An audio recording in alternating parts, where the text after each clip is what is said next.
You're born in a private clinic in Monterey. Your father reserves the entire east wing of the building. 15 men guard every entrance. The doctor who brings you into this world gets paid more for this delivery than he'd make in 8 months. Your first crime mixes with a pop of French champagne bottles. You're 4 days old and there's already a song with your name circulating on northern radio stations. You didn't choose any of this, but it already chose you. Your childhood unfolds in a hacienda that looks more like a small town. There's a colonial chapel, 3 sports courts, stables with Paso Fino horses, even an aviary with exotic birds your father acquired at an auction in Houston.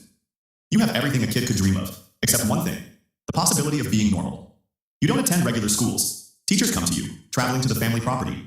You don't share games with kids your age, you hang out with the children of your father's trusted men. Kids who look at you differently because they know exactly who you are. Your first clear memory involves the men. They're always there. Men with radios, men with guns visible under their guayaberas, men who straighten up when your father crosses any threshold, men who call you young sir when you're barely 7 years old. Your dad is affectionate when he's present, but there's a perpetual distance. He always has pending business, always has meetings, always has calls he needs to take. When he dedicates time to you, he's generous and present, but there's a dimension of him that remains inaccessible. That dimension that makes those men look at him with a strange combination of absolute devotion and contained terror. At 9 years old, you ask the inevitable question, what exactly does your dad do? Your mom, an elegant woman who never goes out without impeccable makeup and exclusively wears European designer clothes, explains that he's a businessman, that he manages import and export operations for agricultural products.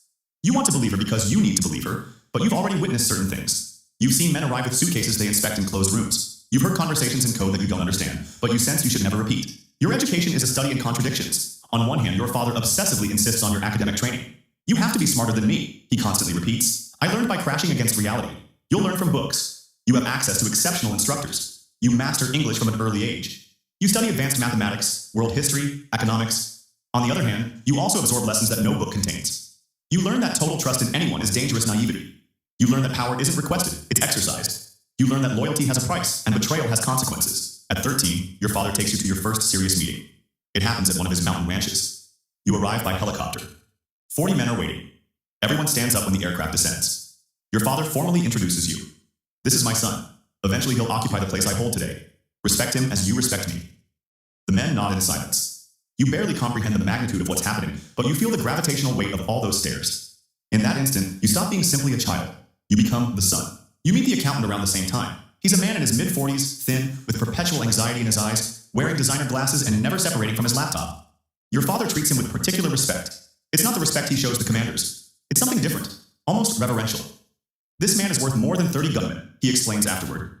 The ones who execute are necessary, but the one who knows where every cent is and how to move it without leaving a trace, that's truly irreplaceable. The accountant explains his function one afternoon, simplifying it for your understanding. Imagine your dad sells oranges, he says while adjusting his glasses, but he can't report those oranges to the government because they generate uncomfortable questions. So I create restaurant chains that only exist on paper, registered gas stations that never pump gas, commercial franchises that never open their doors. And I make all the money from the oranges seem to come from those legitimate businesses. The authorities review the documents and everything looks perfectly legal. You ask if that isn't cheating the system. He smiles with deep sadness. It's cheating, no doubt. But it's the kind of cheating that keeps many people alive, including me. Your adolescence becomes a perpetual clash between parallel realities. You spend periods in Austin with your mom, living like any kid from a wealthy family. You visit shopping galleries, attend sporting events, go to social gatherings. Nobody really knows who you are. You can experience something close to normalcy. Then you return to Sinaloa, and remember that normal will never be an available option for you. You go back to the hacienda, to the armored trucks, to the armed men, to the immovable reality of what your last name means. At 15, you receive your first luxury watch. At 16, your first vehicle. A European SUV that costs more than 3 average houses. Your father hands it to you on your birthday along with a semi-automatic pistol. The vehicle is for you to enjoy, he says, as he hands you the keys. The weapon is for you to survive. You learn to shoot at a private range. You're skilled, exceptionally skilled.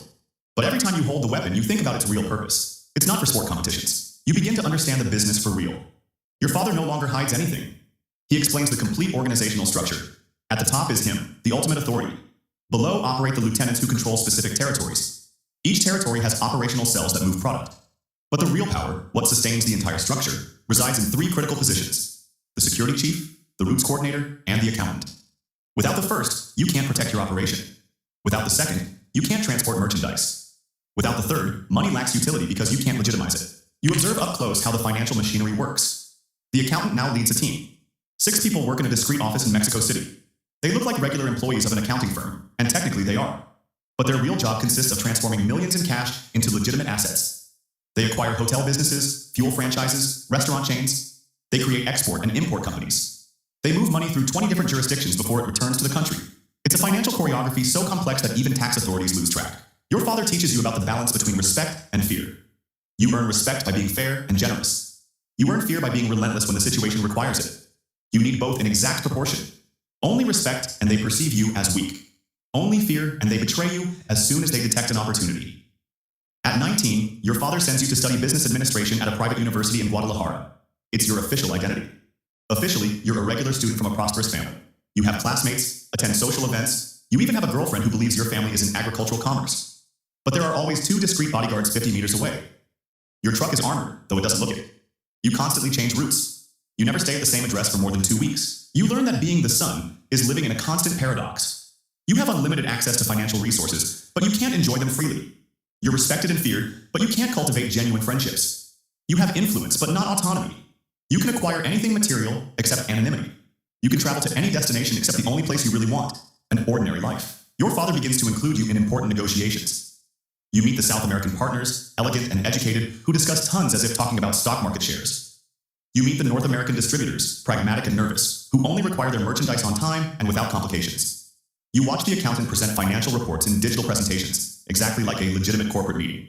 There are quarterly growth charts, detailed cost analyses, profit projections.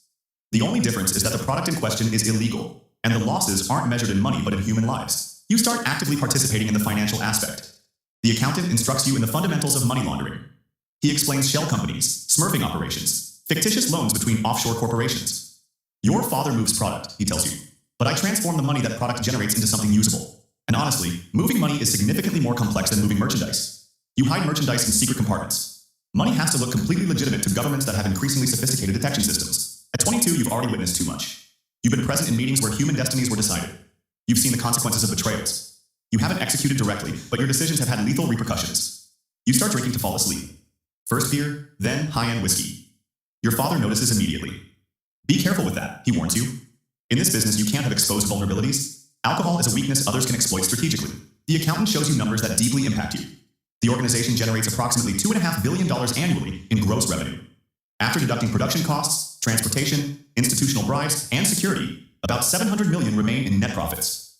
Of that, $350 million is successfully laundered and converted into legitimate assets. The rest remains as cash, hidden in warehouses, buried on rural properties, waiting its turn to be legitimized.